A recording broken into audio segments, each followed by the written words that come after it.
La yu'minu teu sampurna imana saurang nabi saha ahadukum salah sahiji aranjeun kabeh hatta akuna sehingga yen bukti kuring teh cek nabi ahabba eta leuwih dipika cinta leuwih dipika resep ilaihi ku itu ahad ku salah sahiji aranjeun miwalidihi tibatan inung bapakna itu si ahad wa waladihi jeung anakna si ahad.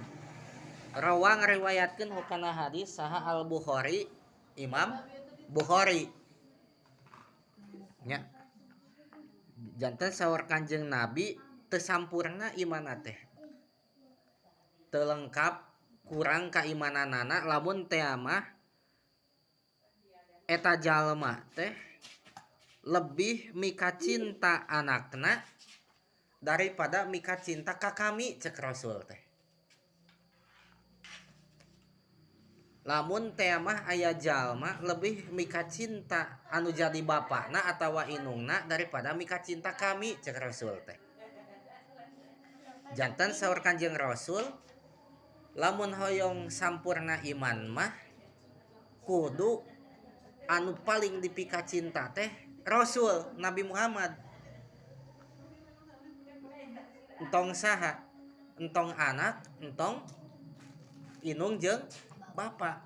Atau lamun pajak leuwih mika cinta ka ayah jeung ka bunda daripada cinta ka Rasul, maka iman pajak teh teu sampurna. Atawa lamun ayah leuwih mika cinta ka anak daripada cinta ka Rasul, maka sami ayah teh teu sampurna imanna cenah. Naon maksudna cinta ka Rasul teh? Maksudna cinta ka Rasul teh dina nalika pagedug, apal pagedug? Bentrok antar kepentingan anak jeung kepentingan perintah ti Rasul, maka yang didahulukan adalah harus perintah ti Rasul, perintah Nabi Muhammad. Bentrok ieu teh, bentrok teh nya bentrok apa gedug mana ya ngalaksanakeun perintah Rasul atawa naon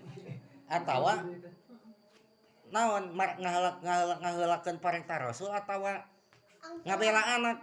Bentrok ieu mana nu kudu diheulakeun lamun nu sampurna iman? Rasul. Ngalaksanakeun perintah Rasul daripada ngabela anak. Anak mati samkeun nya.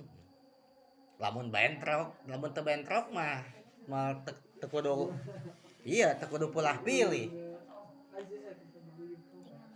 Eta hadis nomor ka-7 ka-8. Terus hadis nomor ka-8 anak sok baca heula.